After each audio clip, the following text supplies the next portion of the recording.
Bonjour à tous, bienvenue dans ce nouvel épisode où nous allons parler de connectivité ainsi que d'optimisation des performances. Cette fois on n'est pas sur la route mais chez mon concessionnaire pour vous parler d'une mise à jour qui a été faite sur le véhicule qui a duré quand même 3 jours et qui concerne en fait le remplacement du boîtier de connectivité qui permet au véhicule de discuter avec la marque, mais aussi pouvoir vous connecter avec votre application. Alors tout d'abord, je tenais à remercier mon concessionnaire, la SATAC Renault, qui a réalisé cette intervention sous garantie et qui m'a prêté une Zoé 40 pendant 3 jours, puisque l'intervention est assez longue, le temps d'avoir la pièce, de la remplacer et surtout de mettre le véhicule à jour. Une jolie brochette de Zoé 50, mais aussi la nouvelle Twingo électrique. Ça bouge chez Renault, ça fait plaisir, le monde de l'électrique évolue. Je reviens donc à ce que je disais sur mon boîtier de communication. Il permet bien entendu à la marque de pouvoir constamment checker les informations sur le véhicule, mais aussi de vous faire fonctionner votre application. Cette application qui permet d'avoir le niveau de batterie, qui vous permet de faire démarrer votre préconditionnement. Préconditionnement d'air. Alors ça c'est sur votre application. Vous pouvez donc mettre en route votre système de climatisation à distance.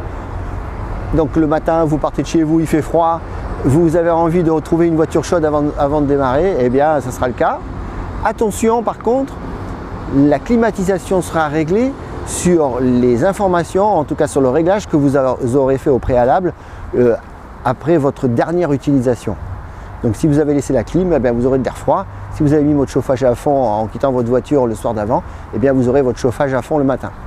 Voilà, ça il faut le savoir, vous ne pouvez pas régler votre température et votre conditionnement d'air, vous pouvez simplement le mettre en route à distance. Alors c'est très utile aussi quand vous êtes dans le véhicule, quand vous chargez par exemple à une borne le long de la route, et bien là vous pouvez aussi mettre en route votre conditionnement d'air pour éviter d'avoir froid pendant l'heure où vous allez rester bloqué devant votre borne de recharge. Qui est concerné par cette mise à jour?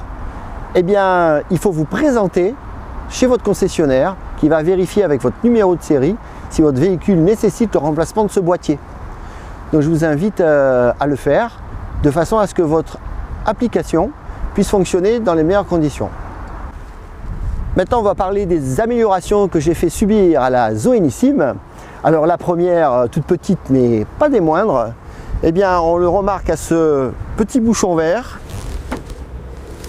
qui indique eh bien, que les pneumatiques ont été gonflés à l'azote, c'est-à-dire que grâce à ce gaz qui ne subit pas, qui ne se modifie pas avec la température, eh bien on a toujours une pression dans les pneumatiques qui est égale, qu'il fasse chaud, qu'il fasse froid. De cette manière-là, on aura toujours une résistance à l'avancement qui sera égale, puisque j'ai fait gonfler mes pneus à la même pression, voire légèrement surgonflé de 100 grammes. Et donc là, la pression restera stable, quel que soit le mode de roulage, puisque la pression dans les pneumatiques ne changera jamais. Donc ça, c'est la première petite amélioration qui permet d'avoir toujours une pression stable. Ensuite, deuxième optimisation, eh bien, j'ai fait contrôler ma géométrie, puisque si les trains roulants sont mal réglés, eh bien, votre véhicule va avoir tendance à trop consommer, puisque trop de pinces ou trop d'ouverture sur votre train avant, puisque les roues d'une voiture ne sont pas réglées à zéro, c'est-à-dire qu'elles ne sont pas parfaitement parallèles. Par construction, on met toujours de la pince ou de l'ouverture. Et bien là, on a vérifié que cette ouverture ou cette pince, alors là en l'occurrence c'est de l'ouverture, n'était pas trop importante et ne créerait pas en fait une résistance à l'avancement. Donc là, le réglage d'usine est ma foi parfait. Donc rien à toucher, mais c'est vérifié.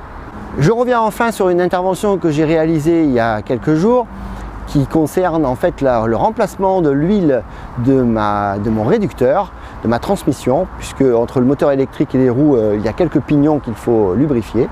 Eh bien, j'ai remplacé l'huile d'origine qui est ma foi d'une qualité très standard par une huile de meilleure qualité pour optimiser à la fois la durée de vie et les performances, limiter le frottement et gagner encore des kilowattheures. J'espère que cette vidéo vous a plu. Si c'est le cas, eh bien, likez, partagez. Vous pouvez aussi vous abonner à la chaîne si ce n'est pas déjà fait. À bientôt!